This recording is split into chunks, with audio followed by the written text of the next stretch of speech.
আমার গৌর হরি সোনা। তবে কোন সোনা জানো? যে সোনা আমরা অঙ্গে পরিধান করি, এই সোনা আমার গৌর সোনা নয়। গৌর হচ্ছে উপাসনার সোনা। গৌর হলো উপাসনার সোনা, সুমধুর হাস্যধরা। গৌরের যে হাস্যবদন, সেই হাস্যবদনটা দেখে মনে হচ্ছে গৌর যেন হাসিছে না, গৌরের বদন দিয়ে যেন অমিয়া সুধা ঝরঝর করে ঝরে পড়ছে। আর সেই রূপ দেখে জগজনা নয়নানন্দ, জগজনা নয়ন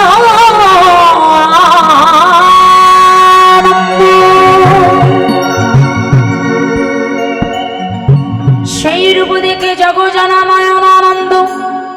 জগতে জীবের মনে আর আনন্দের সীমা নাই আমার গৌর হরির সেই বদনটা দর্শন করে। তবে সেই রূপটা কেমন জানো? আহা পিরিতি মা মোরা দেখে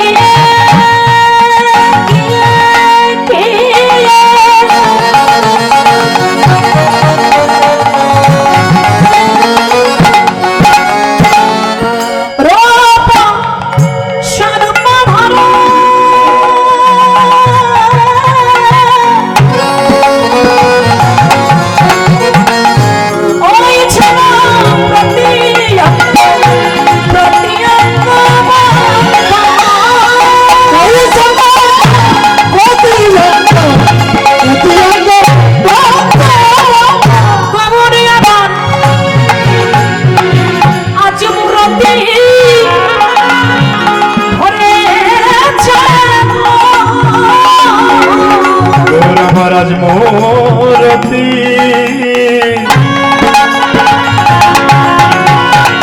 ধরেছে গো জীবের কুরতি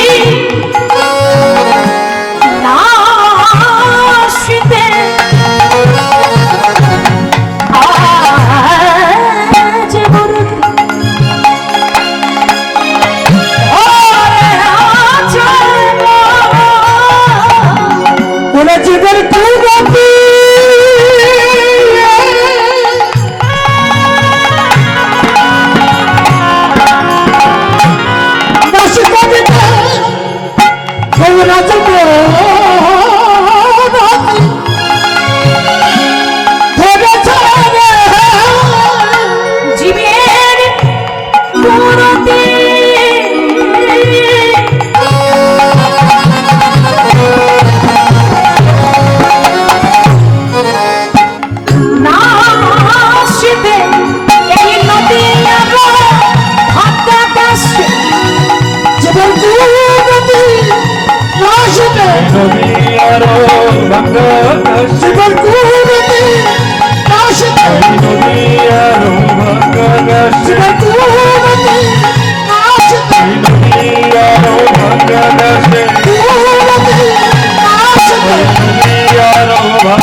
রাজমূর্তি ধরেছে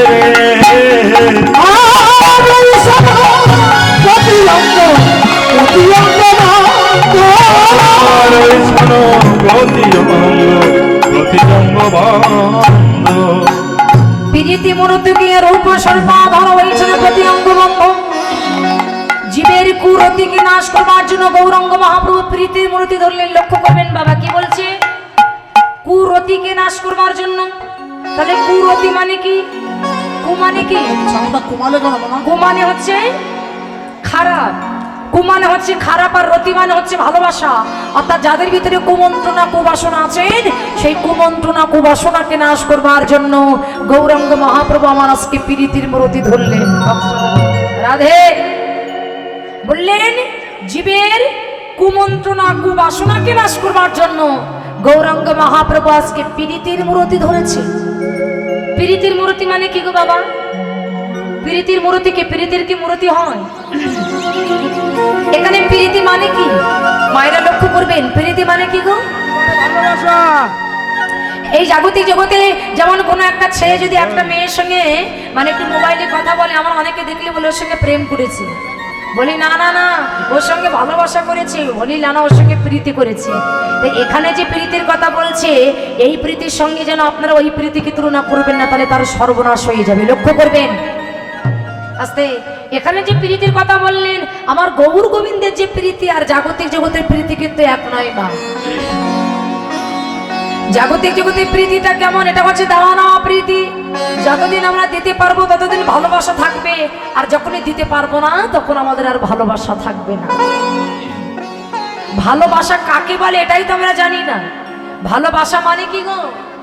বললেন ভালোবাসা যদি করতে চাও তাহলে আগে করো তোমার এই বাসাটা ভালো। লক্ষ্য করবেন, এই বাসাটা ভালো করতে বললেন কি করে? বলেন এই দেখো যৌবন মনোপ্রাণ গোবিন্দের আতুর চরণে অর্পণ করে দিয়ে যে এই বাসাটাকে ভালো রাখতে পেরেছে, সেই ভালোবাসাটাই হচ্ছে ভালোবাসা। আর সেই ভালোবাসার মধ্যে আমার অনাদি আদি শ্রী গোবিন্দের বসবাস। হরি হরি বল। তো বলছে তোমার এই বাসা যদি ভালো করতে চাও তাহলে কি করবে? জাগতিক জগতে কোনো আয়নার উপরে যদি ময়লা পড়ে, ও মাইরা আপনি যে আয়না দিয়ে আপনার নিজের মুখমণ্ডলটাকে দর্শন করেন, ওই আয়নার উপরে যদি ময়লা পড়ে, আয়নার ময়লা যদি না মোছা হয় তাহলে নিজের মুখটা কি দেখা যাবে? নিজের মুখমণ্ডলটাকে দর্শন করা যাবে গো? যাবে না, তাই না?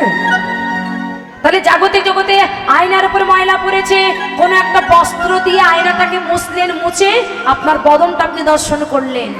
কিন্তু বাবা আমার এই দেহরূপ আয়নায় যদি ময়লা পড়ে, মরিচা ধরে, তাহলে সেটি আমরা কেমন করে মুছবো?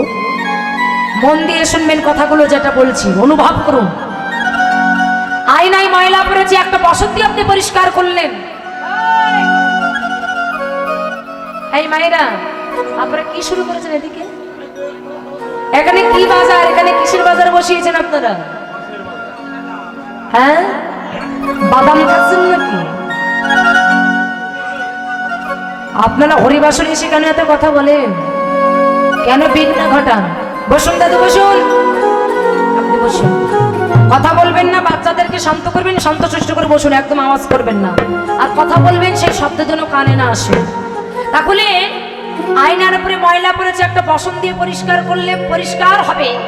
আমাদের দেহরূপ আয়নায় যদি ময়লা পড়ে, মরিচা ধরে, তাহলে এটা আমরা কেমন করে মুছবো, ভালো করব? এই ঘরে, এই দেহরূপ আয়নায়, এই ঘরে যদি ময়লা পড়ে তাহলে এটা আমরা কি করে মুছবো?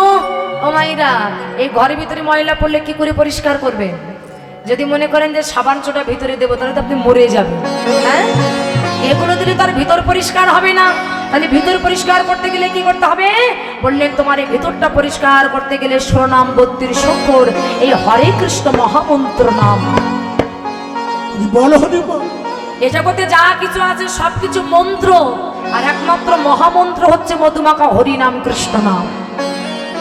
এই মহামন্ত্র নাম জপ করতে হবে। হরে কৃষ্ণ কৃষ্ণ কৃষ্ণ হরে হরে, হরে রাম রাম রাম হরে হরে।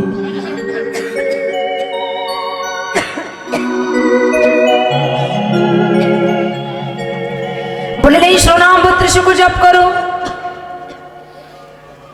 এই নাম জপ করলে তোমার দেহের ময়লা পরিষ্কার হবে। আর বললেন শুধু তাই নয়, এই নাম জপ করলে কি হবে?